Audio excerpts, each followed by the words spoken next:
ડિસ્ક્રિપ્શનમાં પેલી લિંક ખોલશો એટલે આ પ્રમાણે પેજ ખુલશે, જેમાં આપણે આપ જોઈ શકો છો મિસ્ટર મિસિસ ચૂઝ કરવાનું છે.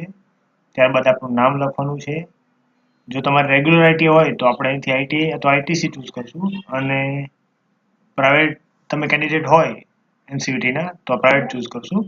ત્યારબાદ આધાર કાર્ડ નંબર ફરજિયાત નથી, જો નાખવો હોય તો નાખી શકાય, નહીં તો ચાલે. એડમિશન એનરોલમેન્ટ નંબર, આ નંબર ફરજિયાત છે, જે તમને એડમિશન ટાઈમે મળ્યો હશે એ એનરોલમેન્ટ નંબર અહીં નાખવાનો રહેશે.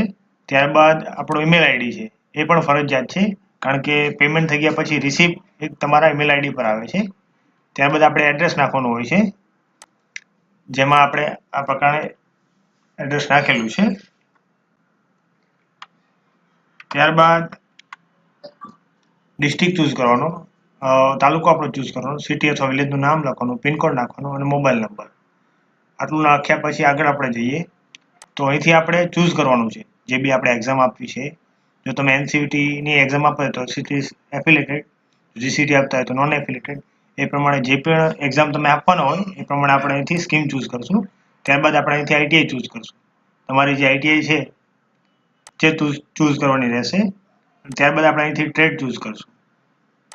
ટ્રેડ ચૂઝ કર્યા બાદ આપણે અહીંયા એક્ઝામ ટાઈપમાં જો તમે રિપીટર તરીકે એક્ઝામ આપતા હોય ફેલ થઈ ગયા પછી, તો આપણે રિપીટર ચૂઝ કરશું, નહીંતર પછી આપણે રેગ્યુલર રાખશું.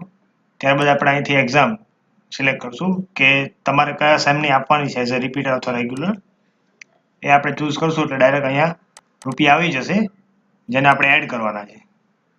હવે જો આપણે એક સાથે બે એક્ઝામ આપવાની થતી હોય, એક રેગ્યુલર અને એક રિપીટર, તો આપણે બંને અહીંથી એક જ સાથે એક ફોર્મ જ ભરી શકીએ છીએ.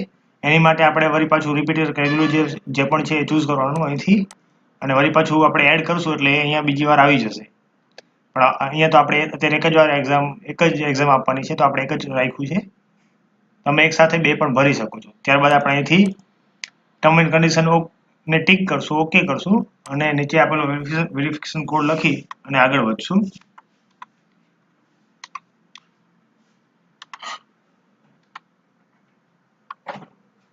અને સબમિટ અને પે ઉપર પે નાઉ પર ક્લિક કરશું.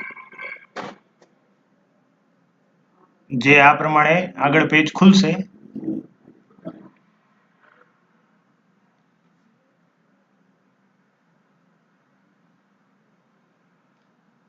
આ પ્રમાણે પેજ ખુલશે, જેમાં તમારે તમારો જે કાર્ડ નંબર છે અને ત્યારબાદ expiry date, year, CVV number, નામ અને પે નાઉ ઉપર ક્લિક કરવાનું રહેશે.